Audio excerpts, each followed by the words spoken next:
No one can really be truly competent in what they do unless they specialize. 30 years ago, it was possible that a tax lawyer could also be a CPA and also give investment advice and actually do a half-decent job, not a great job. Today, it is impossible for a CPA or an accountant to also give you adequate legal advice and investment advice. It just doesn't happen. It just doesn't happen. So most successful physicians have a certified public accountant, and this is a person who passed the CPA exam. They took a 4-year degree in accounting or an equivalent degree in business and finance. They took a master's degree or a year of internship, and then they passed a very difficult exam. My hat is off to them. That's a lot different than an accountant. Any of you in this room could be an accountant tomorrow. All you have to do is get an occupational license to say you decided to become an accountant. And you can pass the enrolled agent course with the IRS if you study for 2 days. And then you're an accountant. And then you can do as much damage as you want to anyone because there's no licensing board. So please consider using a CPA. But don't use a CPA who sells investments, because we know historically that the CPAs who sell investments get misled by the commission aspect of the relationship, which we're going to talk about in a little while. But we want you to have a team of advisors. It's not like you need to see your lawyer every year, every 2 years, every 3 years, or every 4 years. But when you're going to sign an important document, you want to be able to check with a lawyer. You want to be able to check with a good CPA. You want to be able to check with a financial advisor. You want to have those people. And we typically work together informally, but we're not in the same office. We don't have financial relationships with each other. So when a CPA turns bad, I can warn my clients, hey, Floyd went bad. He's very forgetful. He's making a lot of mistakes. Switch to another CPA.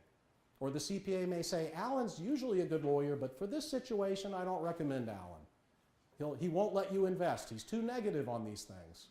So you want to have a team of advisors. When they say, I used to work for the IRS, that's not good. That's not good. Do you think the IRS hires the best and the brightest?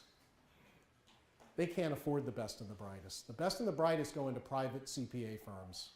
There's been a lot of damage done by, and do you think the IRS gives them good general training on how to be a CPA? The IRS puts them in this little department, and their job is to do some little thing. So and by the way, in every city, no matter where you go, the 80-20 rule applies, and you should understand the 80-20 rule. The 80-20 rule says that 80% of the physicians are using 20% of the CPAs. 80% of the physicians are using 20% of the lawyers. 20% of the CPAs are doing 80% of the work in that community. So you just need to find the lawyer and the CPA who's been taking good care of doctors in your community. And they'll generally take very good care of you.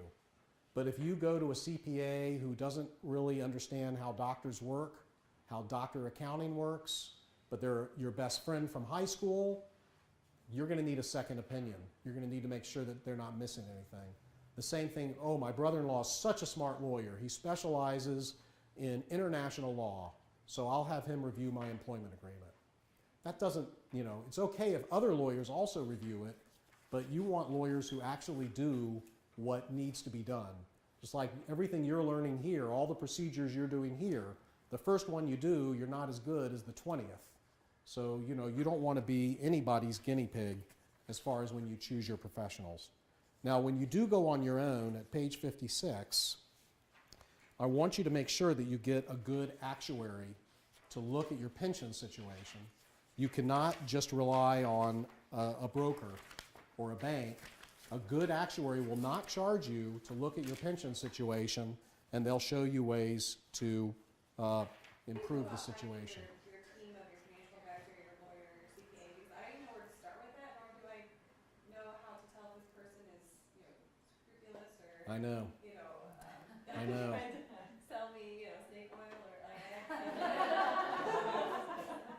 Well, one thing to do would be to ask the older physicians who they like for their lawyer and their CPA, and then say, why do you like them, and And then if you call that lawyer if you call the CPA and go, I was recommended by 4 different clients of yours. I've checked you out very carefully. Here's their names. What would you charge me for a 1-hour consult to talk about my life? I don't know about that CPA, but if somebody calls me and says, I was referred to you by 4 of your different older clients, and I'm going to report back to them to let them know how well you treated me, I'm going to take pretty good care of you.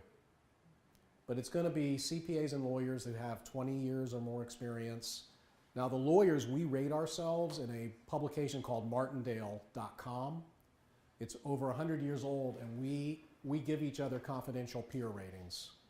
So if you go to martindale.com and you find the lawyer, and the lawyer has a master's degree in tax law or estate planning, that's what you pretty much want. So they have a law degree, postmaster's degree in estate planning or tax law, or a board certification in estate planning or tax law. There's probably 50 of us in the county. And then they've got an AV rating in martindale.com, which is the top 15%.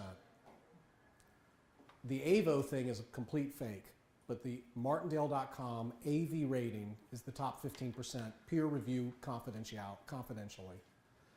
The next 15% gets a BV rating, B as in boy, V. So you want one of those.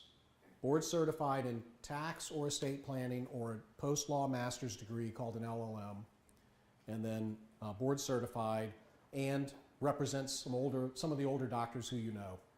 That's going to be your safest situation. CPA, same situation.